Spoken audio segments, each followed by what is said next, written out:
بسم اللہ الرحمن الرحیم۔ رب اشرح لی صدری ویسر لی امری واحلل عقدۃ من لسانی یفقہوا قولی۔ سبحانک لا علم لنا الا ما علمتنا وانک انت العلیم الحکیم۔ رب زدنی علما رب زدنی علما۔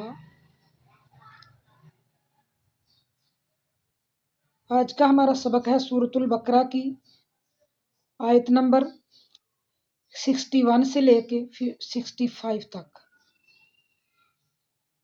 ہم اس کا ترجمہ اور تفسیر کریں گے۔ اور جب تم نے کہا اے موسیٰ، ہم سے ایک ہی قسم کے کھانے پر ہرگز صبر نہ ہو سکے گا، اس لیے اپنے رب سے دعا کیجیے کہ وہ ہمیں زمین کی پیداوار، ساگ اور ککڑی، گیہوں اور مسور پیاز دے۔ آپ نے فرمایا، بہتر چیز کے بدلے ادنا چیز کیوں طلب کرتے ہو؟ اچھا، شہر میں جاؤ، وہاں تمہاری چاہت کی یہ سب چیزیں ملیں گی۔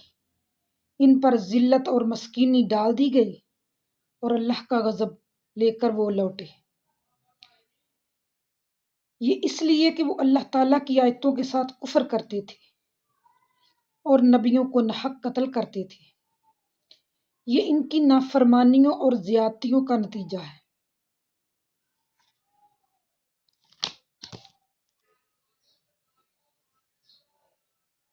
مسلمان ہوں، یہودی ہوں، نصارہ ہوں یا سابی ہوں، جو کوئی بھی اللہ تعالیٰ پر اور قیامت کے دن پر ایمان لائے اور نیک عمل کرے، ان کے اجر ان کے رب کے پاس ہیں، اور ان پر نہ تو کوئی خوف ہوگا اور نہ ہی کوئی اداسی اور نہ ہی کوئی غم ہوگا۔ اور جب ہم نے تم سے وعدہ لیا اور تم طور پہاڑ پر لا کھڑا کر دیا اور کہا ہم نے تمہیں دیا ہے، اسے مضبوطی سے تھام لو اور جو کچھ اس میں ہے اسے یاد کرو تاکہ تم بچ سکو، لیکن تم اس کے بعد بھی پھر گئے۔ پھر اگر اللہ تعالیٰ کا فضل اور اس کی رحمت تم پر نہ ہوتی تو تم نقصان والے ہو جاتے، اور یقیناً تمہیں ان لوگوں کا علم بھی ہے جو تم سے پہلے ہفتہ کے بارے میں حد سے بڑھ گئے، اور ہم نے بھی کہہ دیا کہ تم ذلیل بندر بن جاؤ۔ یعنی کہ جیسے کچھ لوگ کہتے ہیں کہ رسالت محمدیہ پر ایمان لانا ضروری نہیں، جو بھی جس دین کو مانتا ہے اور اس کے مطابق ایمان رکھتا ہے اور اچھے عمل کرتا ہے، اس کی نجات ہو جائے گی۔ یہ فلسفہ غلط ہے، سخت گمراہ کن ہے۔ آیت کی صحیح تفسیر یہ ہے کہ جب اللہ تعالیٰ نے سابقہ آیات میں یہود کی بدعملیوں اور سرکشیوں اور اس کی بنا پر ان کے مستحق عذاب ہونے کا تذکرہ فرمایا تو ذہن میں اشکال پیدا ہو سکتا تھا۔ ان یہود میں جو لوگ صحیح کتاب الہی کے پیروکار اور اپنے پیغمبر کی ہدایت کے مطابق زندگی گزارنے والے تھے، ان کے ساتھ اللہ تعالیٰ نے کیا معاملہ فرمایا یا کیا معاملہ فرمایا ہوگا، اللہ تعالیٰ نے اس کی وضاحت فرما دی کہ صرف یہودی ہی نہیں، نصارہ اور سابی بھی اپنے اپنے وقت میں جنہوں نے اللہ پر اور یوم آخرت پر ایمان رکھا اور عمل صالح کیے، وہ سب نجات کے حقدار ہیں۔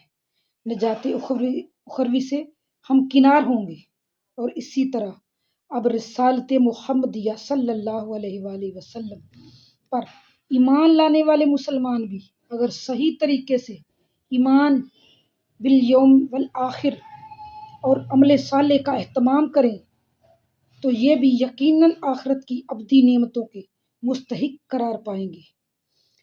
نجات اخروی میں کسی کے ساتھ امتیاز نہیں کیا جائے گا، وہاں بے لاگ فیصلہ ہوگا، چاہے مسلمان ہوں یا رسول آخر الزماں سے پہلے گزر جانے والے یہودی، عیسائی اور سابی وغیرہ۔